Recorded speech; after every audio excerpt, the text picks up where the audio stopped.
নাস্তা করে এখন স্কুলে যাবে। পড়ো বাবা। যারা বলে আমার ছেলে সকালে ঘুম থেকে ওঠে না, তারা দেখো ভালো করে।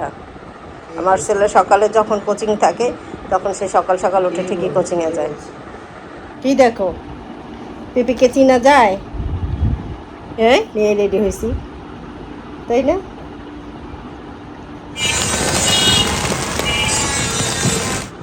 এখন বাজে রাত 2টা প্রায়, এসে দেখে পড়তেছে।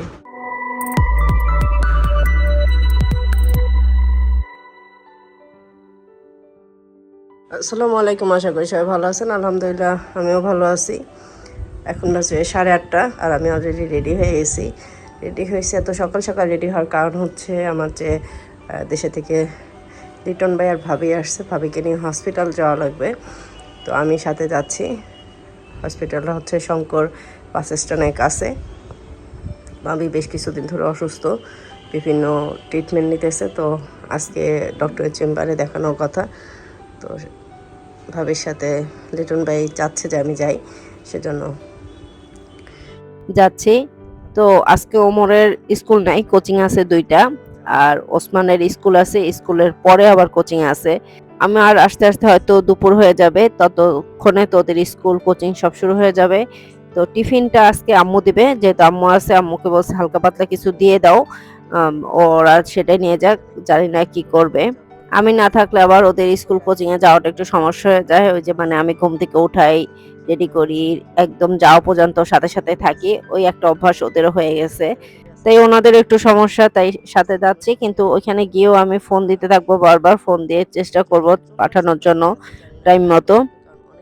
তো আমি এখন নিচে যাব, নিচে গিয়ে নাস্তা করব, নাস্তা করে 9টার মধ্যে, 9টা সোয়া 9টার মধ্যে আমরা বের হয়ে যাব।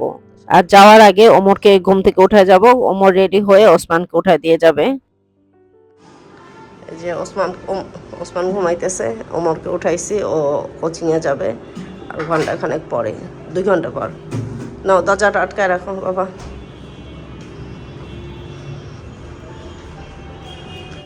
নিচে এসে নাস্তা করা শেষ, এখন চা খাবো, চা খেয়ে তারপরে রওনা দিব হসপিটালের উদ্দেশ্যে। এই দেখেন সকাল 9টা বাজে, ছোট বুড়ি ঘুম থেকে উঠে গেছে সকাল সকাল। তো ভাবি আর লিটন ভাই রেডি হচ্ছে, আমি চা খেয়ে ডাইনিং এ বসে আছি আর আমার কোলে। আমরা একটা সিএনজি নিয়ে নিছি যাতে তাড়াতাড়ি যাওয়া যায়। মিরপুর থেকে শঙ্করে আসতে মাত্র 30 মিনিট সময় লাগছে। কিন্তু দুঃখের বিষয়, এই মুহূর্তে ডাক্তার হসপিটালে ছিল না, সে আজকে বিকেলে বসবে। তো বিকেলে আবার আসতে হবে আমাদের, তাই এখন ডাক্তারের কাছে সিরিয়াল দিয়ে বাসায় চলে যাচ্ছি।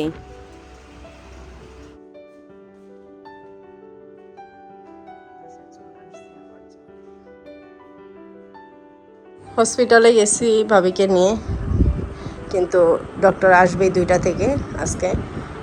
তো আজকে আবার বিকালে যাওয়া লাগবে, মানে 2টা থেকে ডক্টর আসবেই, 2টা থেকে আজকে 2টা থেকে বসবে চেম্বারে। সেজন্য আমরা সেটা জানতাম না, তাই চলে আসছি বাসায়। আবার হয়তো 3টা 4টার দিকে যাবো। ভাবি সিরিয়াল হচ্ছে 32 নাম্বার সিরিয়াল, এই জন্য 3টা 4টার পরে যাব, হয়তো আস্তে আস্তে রাত হয়ে যাবে। তো এখন ওসমান স্কুলের জন্য রেডি হবে। ওসমানের স্কুলে আজকে টিফিন দিয়ে দিব, রুটি আলু ভাজি, কারণ আমি বাসায় ছিলাম না, যেহেতু ওইভাবে টিফিন রেডি করতে পারিনি। এটা দিয়ে দেব। তো আমি চেঞ্জ করে ওর টিফিন রেডি করি। ওমর গেছে কোচিংয়ে, আরও নাস্তা করতে বসছে। ওমর নাস্তা না করে কোচিংয়ে গেছে, আরও নাস্তা করে এখন স্কুলে যাবে। পড়ো বাবা, আমি তোমার টিফিন রেডি করতেছি। ওসমানকে নাস্তা দিব, সেই রুটি উপরে নিয়ে আসছি, আম্মুকে আর কষ্ট দিলাম না, আমি রেডি করে দেই।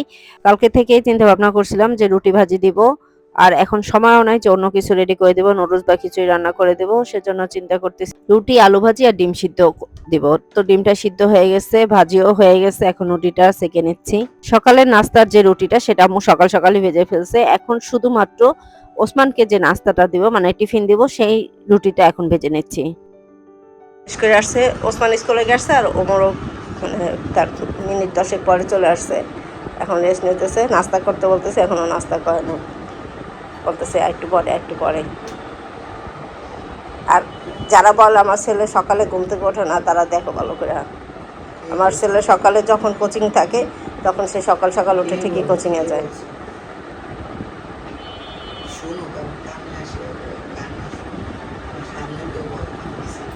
পিছে পিছে সবাই রাজারে শালা বলে না। আমি ফ্রেশ হয়ে নিচ্ছি, ওমর আছে ঘরে, ওমর কোচিংয়ে যাবে। আমি এখন নিচে যাচ্ছি, নিচে গিয়ে খাওয়া দাওয়া করে কিছু কাজ আছে, কাজগুলো শেষ করবো। আম্মুর নিচে গিয়ে খাওয়া দাওয়া করে 4টার দিকে আমরা বের হয়ে যাব, মানে ভাবি, আমি আর লিটন ভাই ভাবিকে নিয়ে হসপিটালে যাব। তো এখন নিচে যাই। ওসমান এখন আসে নাই, ওসমান আসবে 5টার দিকে।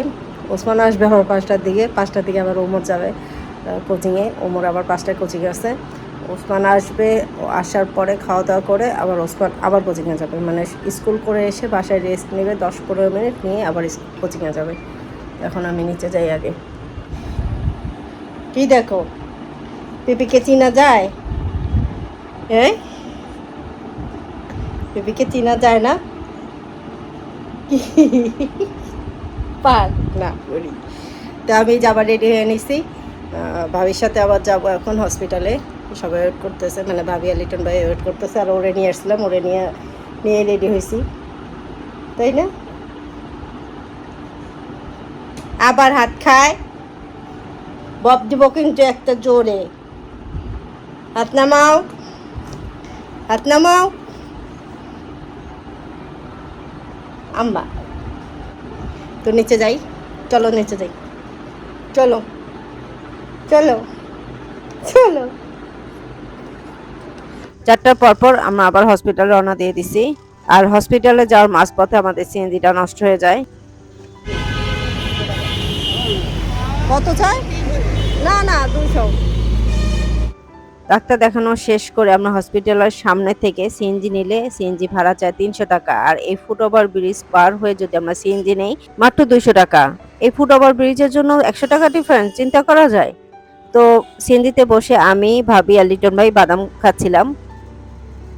লিটন ভাই বাসা চলে গেছে, আমি আর ভাবি 10 নম্বর হোপ মার্কেটের সামনে নামলাম। আমি আর ভাবি আইসক্রিম খাচ্ছি আর কিছু কেনাকাটা করতেছি। কেনাকাটা শেষ করতে না করতে বাতাস শুরু হয়ে গেছে। তাড়াতাড়ি একটা রিক্সা নিয়ে নিলাম, জানি না বৃষ্টির আগে বাসায় পৌঁছাতে পারবো কিনা।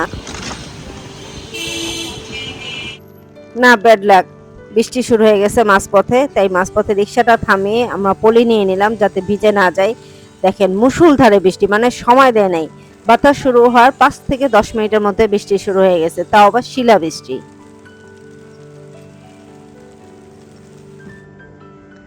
10 নম্বর থেকে রওনা দিছি, মানে রিক্সায় উঠছি, তখন থেকেই বাতাস শুরু। তারপরেও বৃষ্টির আগে আসতে পারিনি বাসায়, রাস্তায় বৃষ্টি শুরু প্রচণ্ড রকম মাঝপথে। আর এই যে একদম ভিজে একাকার অবস্থা, কাক ভেজা। পলি দেওয়া ছিল কিন্তু কাজ হয় নাই। এখন চেঞ্জ করে আবার নিচে যাব, অনেকটা দেরি হয়ে গেছে। চেঞ্জ করে এখন নিচে যাব। ওমর ওসমান 2 জন কোচিংয়ে। ওমরের ছুটি হয়ে গেছে, ওমর আসতেছে। আর ওসমান এখনও কোচিং শেষ হয়নি, ওর কোচিং চলতেছে। ছোটোটা ভিজার জন্য ধান্দা করতেছে, মানে ভিজবে। ওই জন্য বললাম যে তুমি ওমরের সাথে, ওমর অপেক্ষা করো তোমার জন্য, 2 ভাই একসাথে আসো। বলতেছে না আম্মু, আমার দেরি হবে, তো আইয়া চলে যাক।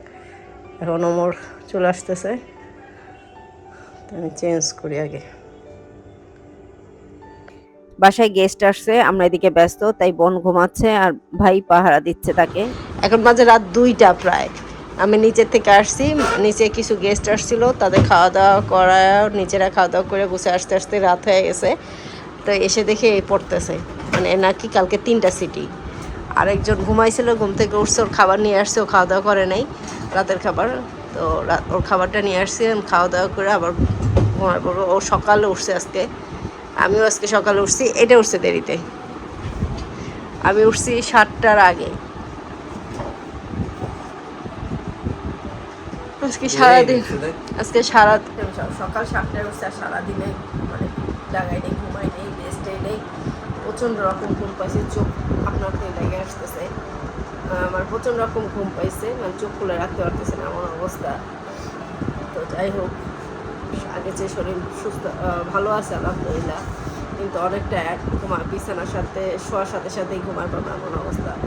যাই হোক, আজকে ডেলি ব্লগটা যদি আপনাদের ভালো লাগে, লাইক দিবেন, কমেন্ট করবেন, শেয়ার করবেন। আপনারা সবাই ভালো থাকবেন, সুস্থ থাকবেন, আমার জন্য দোয়া করবেন, আমি যেন ভালো থাকতে পারি, সুস্থ থাকতে পারি। আজকে ভিডিও পর্যন্ত, আজকের জন্য আল্লাহ হাফেজ।